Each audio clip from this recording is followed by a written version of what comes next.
Hello, everybody. This is Yisrael Levitt here from Virtual Kollel, coming to you from beautiful Hudson, Wisconsin, and the home of Beth Emmanuel Messianic congregation over here. And I wanted to just extend a welcome to come and learn with us. We've been learning through the Book of Ruth, and so today we're going to go ahead and pick up where we left off from last session here. I'm just kind of cleaning my screen a little bit, and hopefully we worked out by now all the kinks in terms of bugs, you being able to see me and hear me and everything like that. I think everything looks good. So anyways, what I want to do today is just give a little bit of a review for what's happened up to this point. I think it's really good just in case you're watching these as standalone study sessions here together. And so I just want to go ahead and review. So in the first chapter, what happens is we have a family, an Israelite family that moves to the land of Moab. And the reason why they moved to the land of Moab is because there's a ra'av, there's a famine. And excuse me, it's not only that it's any old Israelite family, it's a family from the Shevet Yehuda. And so they're from the tribe of Judah. And the patriarch of the family is named Elimelech, just for reference. And obviously the wife, the matriarch of the family, is Noami. So they both have two sons, and those two sons marry two Moabite women. All the males in the family die, thus leaving no male heirs, which will become very important in just a second here. And so then there's a discussion between Noami, the Israelite matriarch of the clan, if you will, and then Orpah, and who we know as Ruth. And so Noami and Ruth decide to go back to Beit Lechem Yehuda. So, which is obviously, as you can tell by its name, Beit Lechem, it's kind of like saying, Wood Town or Grain Town or things that, over here in Wisconsin, near where I live, there's even a town called Frog Town. I have no idea why, but you can just see that there's all kinds of different towns that are named after natural phenomena, etc. And so Beit Lechem, there was a lot of Beit Lechems in Eretz Yisrael at this time. And so you can just see by the name, Beit Lechem just means house of bread.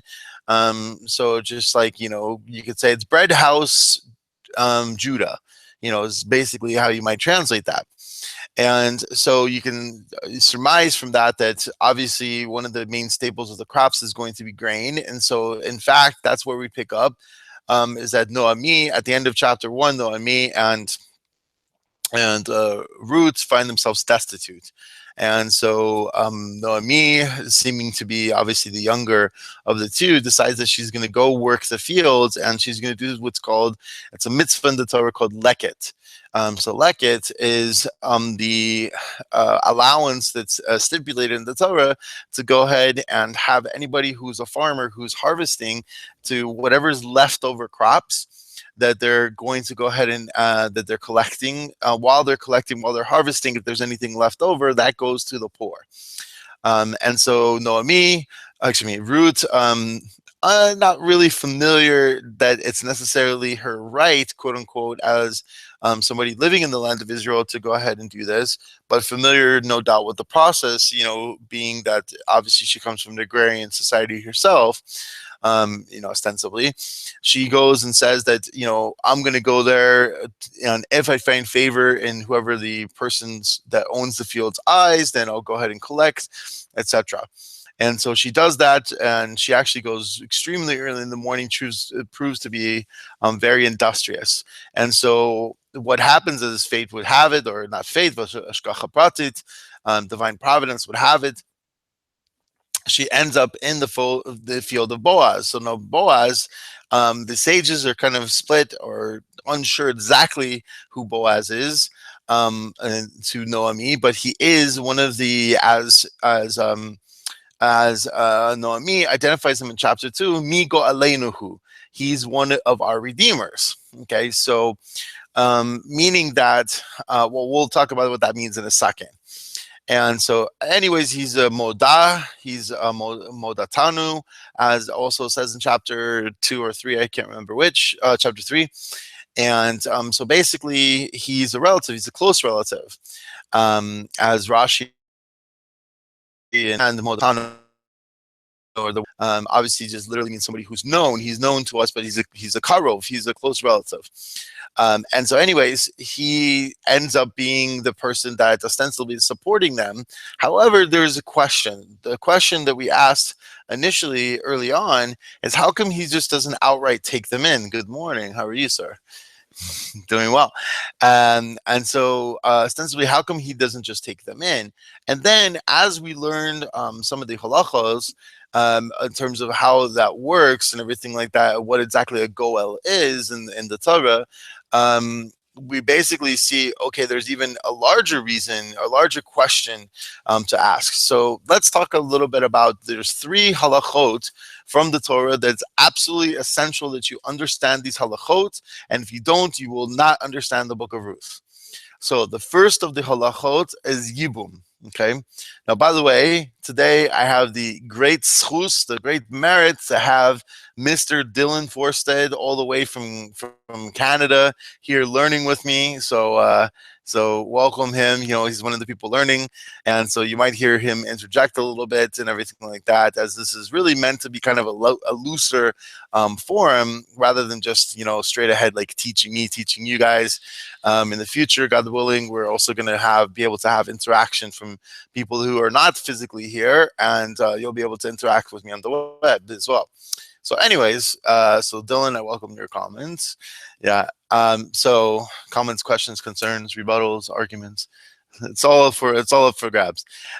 Anyway, so the whole idea is that there's three mitzvahs. Okay, you have to know these three mitzvot from the Torah, or you will not understand the Book of Ruth. So I'm curious. You said that you went through the Book of Ruth, you know, in a Hebrew class, and so I'm curious if you guys talked about these three mitzvot. So I'll mention them to everybody who's viewing, and then you could tell me like, yay, nay, yeah, you talked about it. No, you didn't. Maybe you didn't know about them. Maybe you did know about them, but you didn't realize they were pertinent to the book. We'll see. So the first is called yibum. Okay, so yibum basically is the idea. It's usually translated as Levirate marriage. I have no idea what Levirate means. Sounds like a Levi, like a Levite, but I don't think that's exactly what it is. It's probably from Latin or something like this. But yibum, what it means is basically, let's say that Shimon and Leah are married. Okay, so Shimon and Leah are married, and Shimon dies without having any male progeny. Okay, now they don't say just male sons, because according to halacha, there's like some intrigue of like, it could be perhaps if he has daughter, son-in-law, and so there's all kinds of intrigue there. Just saying no male progeny. Okay. So then what happens is that he does have a brother, however, and his brother is named Yaakov. So according to both ancient Near Eastern culture and the Torah itself, and I'll talk about how we know it's ancient Near Eastern culture outside of the Torah, what was proper in that time and proper according to the Torah is for Yaakov, the brother of Shimon, to marry Leah, who's the widow, or to take Leah on as a second wife, whatever it is, or a third wife, or whatever. So that's called yibum. Okay. Now the reason the Torah gives for this, and by the way, you can find all these halachot you could just see them in the text of the Torah in Leviticus 25. Wait, is it Leviticus 25? No. Either way, the sources, by the way, if you go to bethemmanuel.org/kollel, and you go ahead and click on this lesson or some of the previous lessons, I give you all the links and stuff like that. So both for like, you can look at the Wikipedia page, you can look at the verses in the actual text itself. So anyways, so that's yibum. The whole idea is that you want to keep the lineage of the guy. So do we have a yay or? All right. Okay, cool. Yibum, number one. Number two is kind of the anti-yibum, and that's called chalitza.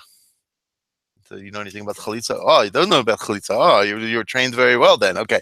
So chalitza is the opposite. So now comes the question, what about if Yaakov doesn't want to marry Leah? Right? So Yaakov, Shimon's brother, Shimon's passed away, Leah's left, no male progenies, but Yaakov doesn't want to marry her. So then what happens is there's a whole ceremony, and it's actually really cool. Again, if you look at bethemmanuel.org/kollel, I put up there both a YouTube video of this, that actually a modern day instance of this, and also some pictures of like what's known as the chalitza shoe, shoe for this whole ceremony and stuff. This is really cool, actually. The ceremony is kind of boring, for most of it, because the process is not very long. But anyway, so the whole idea is that, so going back to our theoretical people here, Yaakov are hypothetical people, or I don't know, whatever the word is. But Yaakov, basically, what happens is Leah comes and undoes his shoe and has this whole procedure, and she like spits at him and like all this kind of crazy stuff. And so, but really, it's kind of a disgraceful thing for him not to take her on, as a wife, or a second wife, or third wife, even, or whatever.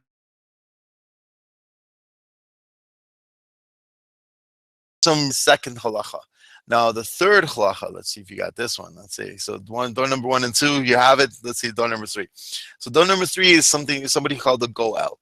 So a goel, and that's related to what's called Shemitah and Yovel. Shemitah and Yovel is sabbatical year and the Jubilee year. And so the whole idea in Shemitah and Yovel is property is restored back to original owners, right?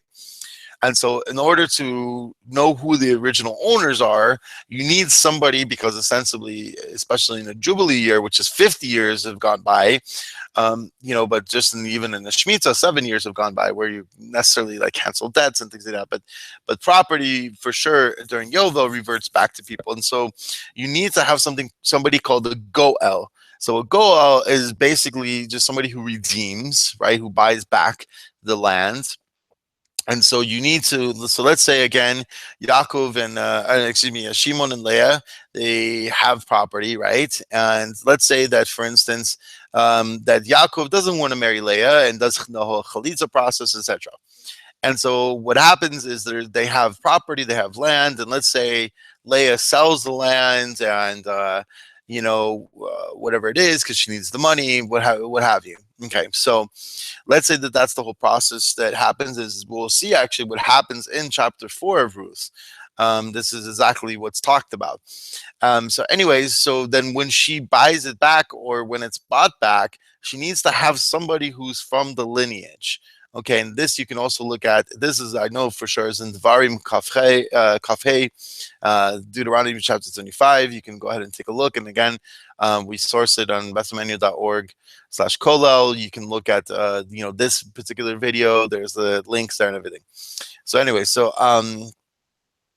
back to what I was saying. So you need to have somebody who's from the lineage to uphold that property in the person's name. Okay, so that's the third law. So the first one is yibum, marrying your dead brother's spouse. The second one is chalitza, the unyibum, if you don't want to marry her, the whole process that happens, and specifically uncovering a shoe, and uncovering feet, exposing bare feet, etc. And then the third one is a goel, okay, which is somebody who's able to redeem property when property reverts back to people, or there's situations where male progeny is deceased without, males are deceased without having male progeny, etc., who are able to do this because of Yerusha, because of inheritance and things like that. So anyways, all this is really, really, you have to understand these things to understand the Book of Ruth. So do you have all 3, by the way? All right, look at you. Okay, so now let's go ahead, without further ado, just a little bit of introduction. Let's go ahead and go into Sefer Ruth. And so what I'm going to do is I'm going to share my screen with you, and it's going to be a little crazy, but hopefully it will trip too many people out here. And there's got to be a better way to do this, but I don't know.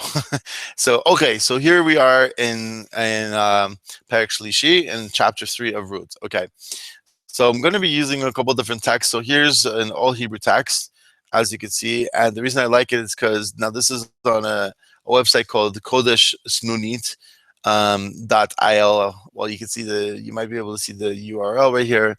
Kodesh Snunit is this website. It's an Israeli site, and if you click on Parshanim right here, it makes all of these verses right here hypertext. And so, like, if I click on, it'll bring a pop-up window right here with the different meforshim, the different commentators, and so like here's Rashi's comments and things like that. So that's on the Hebrew side. Also, I'm looking at a website called Sfaria, which does pretty much kind of the same thing. It doesn't always give me the Hebrew, but it does give me like a whole collection of commentaries and things like that. So let's go ahead and use this guy. Well, I like this guy here. And this is just Chabad.org, and they just have Rashi's commentary right here, and it's only in English. So there's some Hebrew right there too, but so usually I like to kind of go back and forth between these two guys, and then I kind of been using this guy more, just experimenting with him.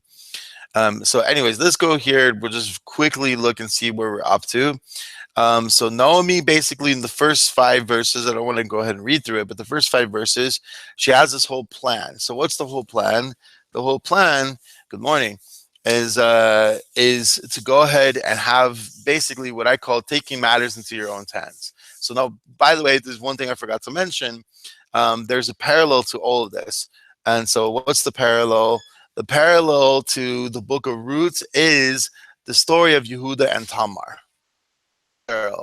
If you think about it, there's some differences between the two, but what happens is that Yehuda has 3 sons, not 2 sons like Elimelech in our book, but 3 sons. I don't know if you ever thought about it. Now, have you this?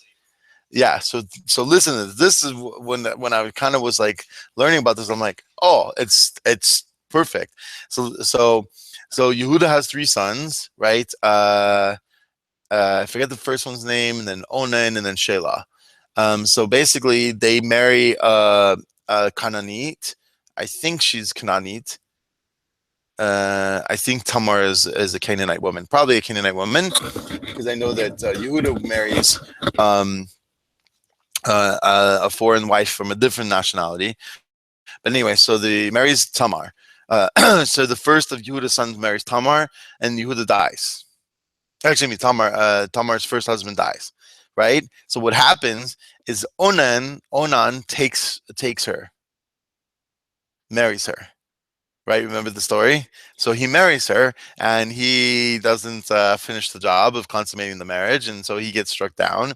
So then what's supposed to happen is Shelah, the third of Yehuda's sons, is supposed to take her on.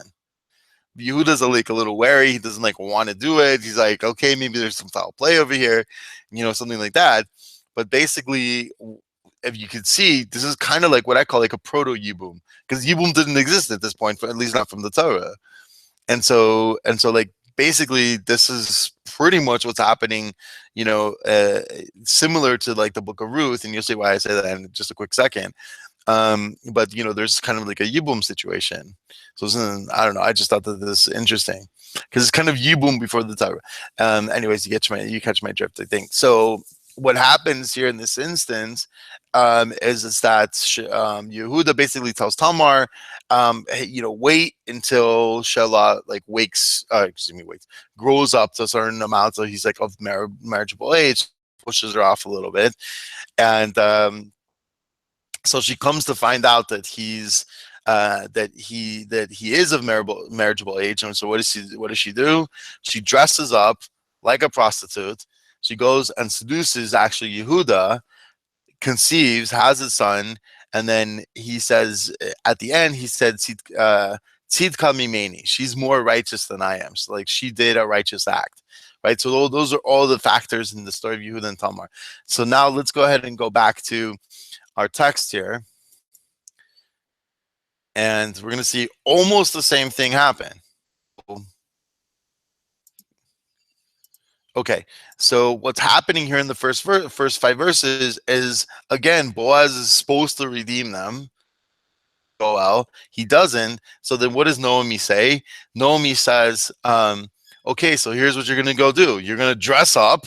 You're going to go find them. You're going to seduce them, and then make them the Goel. Now, basically, she doesn't specifically say to make him the Goel. She basically just says, as is in verse 1 of chapter 3, Tomer lah Naomi chamosa.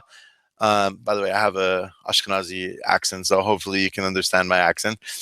So she says, so Naomi, her mother-in-law says to her, "Biti halo v'kesh lach menoach asher yitav lach."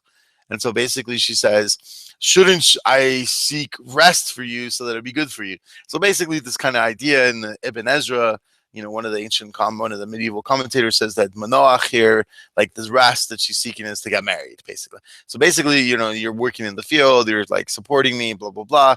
Yeah, you know what? Look, you just need to get on with your life. You need to get married, that kind of a thing. And so in the whole like next couple verses, verse 2 through 4, she has this whole plan of what she's supposed to do. She's supposed to dress up and she's supposed to go basically seduce Boaz, right?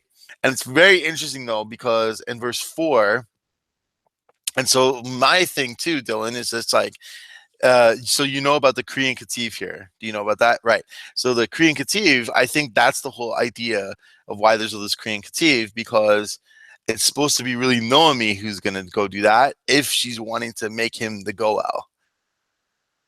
But she's like too old basically to have kids probably. So that's why she's telling like Ruth to do it in her place. And also this whole idea, and this is really, I think, kind of one of the crux of the situation, and this kind of helps us understand this whole thing in in verse 4. It says, "V'hi b'shachvo v'yadat et hamakom asher yishkav sham," and you should know the place where he lies down, and uva'as v'gilas mergol asav, and should come and uncover his feet. Why uncover his feet? Because, and this is kind of, I don't know if you think this is a good example, but it's kind of like if you like, like your girlfriend like went up to your dresser, or like your nightstand and put down two like golden wedding rings, or put down two rings, and so you woke up and you saw her like standing there and she points to the two rings. You're like, what are you going to think? What image does that give to you? Or what is that like an allusion to in your mind? Yeah, exactly. So that's exactly what I think she's doing here, uncovering his feet. Why? Because this whole thing of chalitza, and he should take over as like doing quite a kind of like a yibum and this kind of thing like that. So I think that's exactly what she's trying to say. And so I think Noemi had this whole idea of having her, kind of, take matters into her own hands the same way that Tamar did. And actually, if you think about it, Noemi might have even got the idea from the story of Yehuda and Tamar, because like that's exactly what Tamar did. Tamar like felt helpless. She's like an aguna, do you know the word aguna, by the way?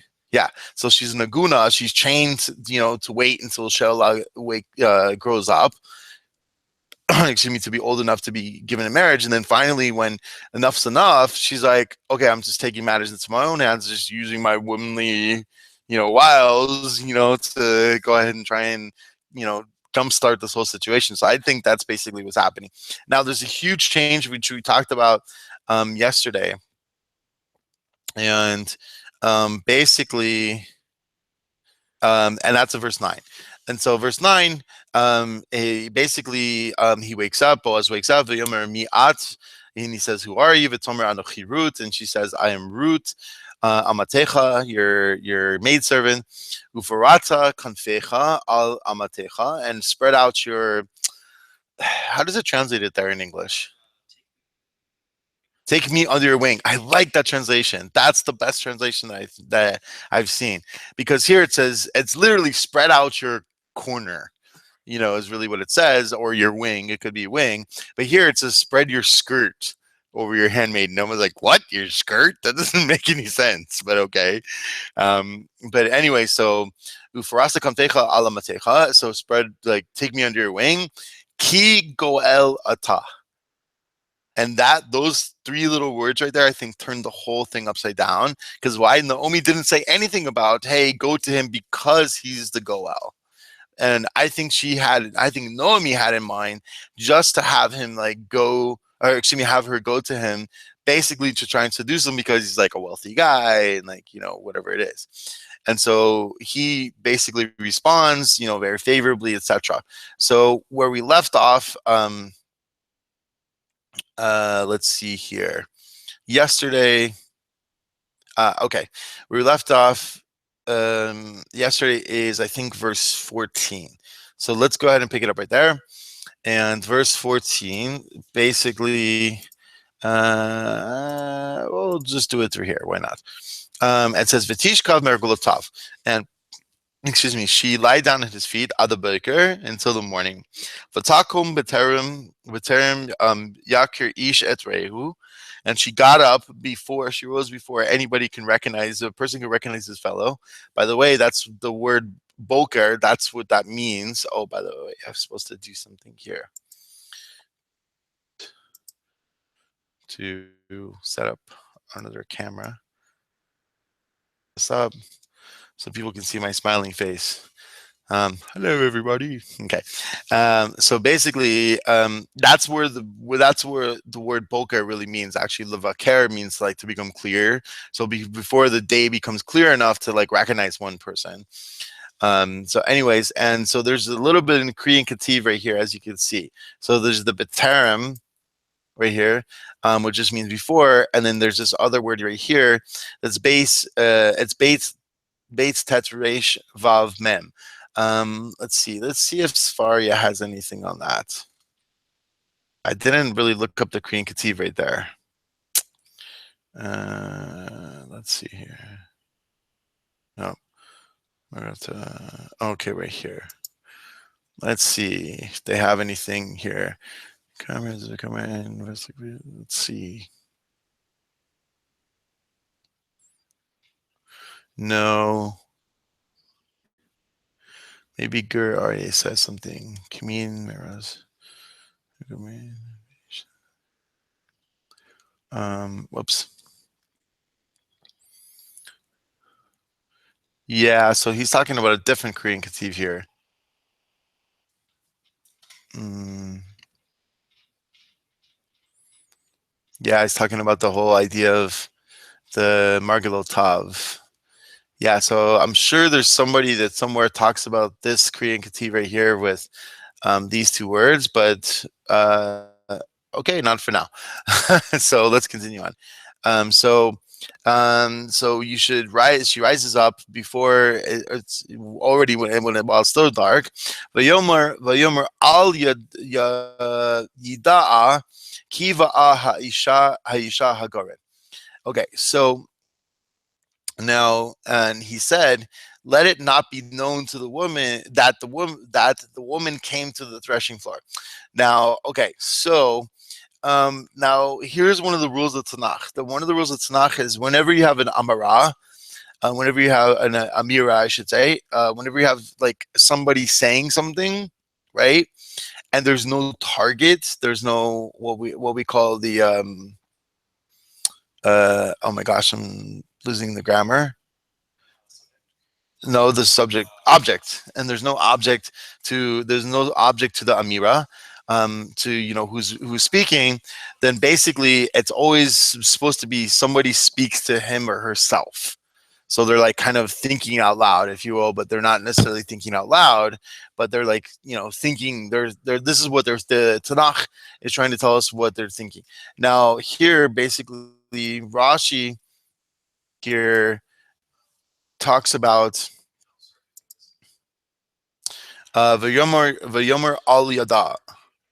Okay. Al Yavada, sorry.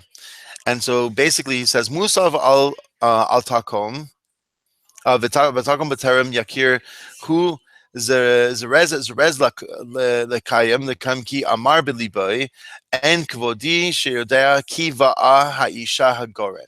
Okay, so I'll translate here. We'll go to this English translation. This refers back to, and she rose before one could recognize. So, like talking about this idea, he rushed her to get her up. So, because he said it, he said in his heart. Now here Rashi is filling in the blanks for us that the Amira is Belibo. It's in his heart, right?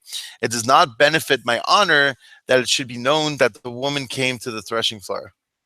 We'll be done in just we'll be done by like 9. Too late? Oh. Oh, I didn't know there's a presentation here. We'll finish. When do you need us to finish?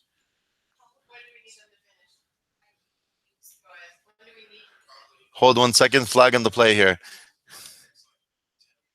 Okay, that's fine. So we'll finish in the next 10 minutes. Okay, so let's go ahead and continue on here. So what does he say to her? Vayomer havi mitzpachat asher alayich, and he says, "Ready the shawl that you're wearing. The chozi bah and hold it. V'tachoz bah v'yamad sheish sa'orbim v'yashet aleha v'yavo ha'ir." And she held it, and he measured out six barley somethings. So we don't know the actually six measures of barley, I guess you could say, and placed them upon her, and he came to the city, and he came to the city. Now, so this is a very beautiful thing about the whole six pieces of barley, whatever it is, whether six measures of barley, whatever. Let's see what Safaria has. So, Safaria has a bunch of things. Let's see here. Let's see if there's any. Okay, so Ibn Ezra has something here. Let's see what he says. He says to have stay here. He gives her basically six measures of barley. Sefer hakatuv mashanatan lah. So let's see. Shisha tzadikim. Yeah, okay. So he basically is going to say a similar thing to. He's basically going to say a similar thing to what Rashi says. So he just says, Sefer hakatuv mashanatan lah. So the book says tells us what he gave to her. Uvedrash, and he says, and the Midrash can understand Shisha tzadikim yamdu mimena, that there will come to stand six righteous people from her. So that's Ibn Ezra's take. It's a little bit different than Rashi's take. So let's go ahead and take a look at what Rashi says. So Rashi says Sheish Sa'orim. He said I of Shalomar Sheish Sein Shein Darcha Shel Isha Le Se'es Ze Ela Sheish Sa'orim Mamash. Let's go ahead and we'll do it in English just to get it quicker. Okay, so he talks about whether it's Sein, whether it's a Se'ah or not. It's impossible to say six se'ah. Why? Because it's not customary for a woman to carry such a load. It refers literally to six barley corns. So he talks about the whole idea of are the measures of is it a se'ah of barley or not, or so he's dealing a little bit with the measurement. So he basically just says you can't imagine a woman carrying that. I don't know what you think about that, because I mean, to me it's she had to have gotten there somewhere. She probably had her donkey tied up or something like that, somewhere. So I mean, probably that, I mean, she might have walked, but I think she probably had her donkey tied up somewhere. And so what was happening is just that she could have probably put it on the back of the donkey. I don't know. Anyways, so Rashi's trying to figure out here, what's, excuse me, he's trying to figure out, what's the measurement of the se'orim, because it just says the se'or, it just says barley. So he gives her six barleys, but it doesn't it doesn't give us the noun, it'll just give us the adjectives, barley somethings. Right, so there are some measures of barley. Anyways, but this is where he starts to get a little midrashic, and so he basically says he hinted to her that a son who would be blessed with six blessings was destined to emerge from her. Let me go back to Rashi over here, let me go back, I should say, to right here. Okay, so Rashi, whoops, went a little too far. Okay, so Rashi says this way. He says, Sheish Sa'ori Mamash V'Remez Lah, and he hinted to her, She'atid, let's say it's Mimena, that in the future, that coming from her, Ben Shemit Barach, B'Sheish Brachot, there will be a son who will be blessed with six blessings. Ruach Chochma Uvina Eitza V'Gvura ruach da'as, the yirat Hashem.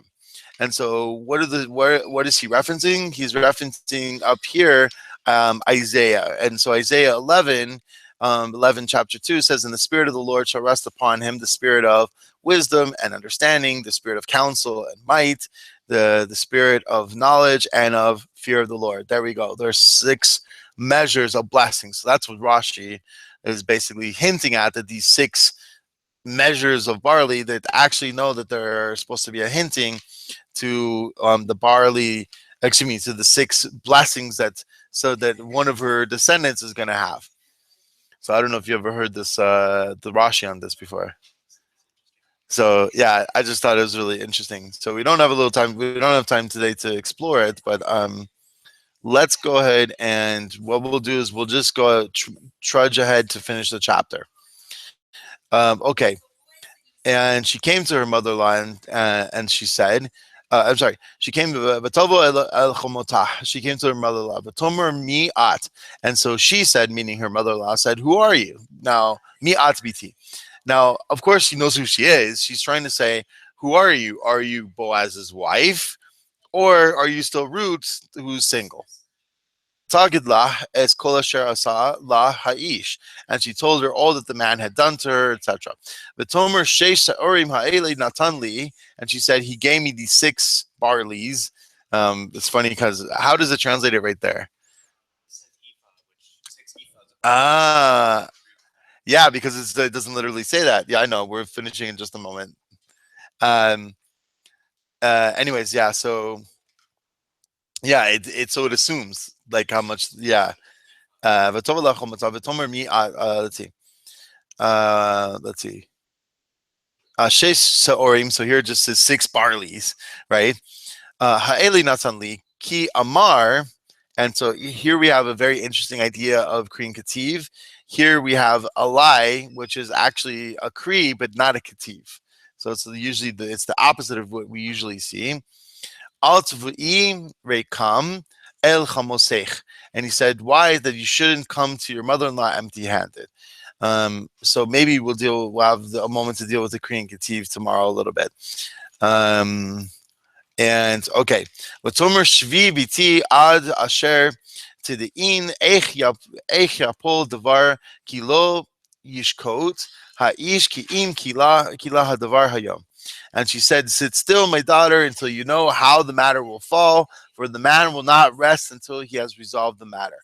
So until he has resolved the matter, the man has resolved the matter today, basically, is what's happening. So anyways, thank you so much for joining me here, everybody. And we're going to go ahead and end for today. And God willing, we'll be able to learn together tomorrow with Moshiach, was the actual true ancestor of the ultimate ancestor, or not the ancestor, but the ultimate descendant of Ruth HaMoaviyah. And God willing, we'll be all together in Yerushalayim learning together tomorrow. So thank you, everybody, for joining me. So this is Raul Levitt from Virtual Kollel. Have a great day in every way.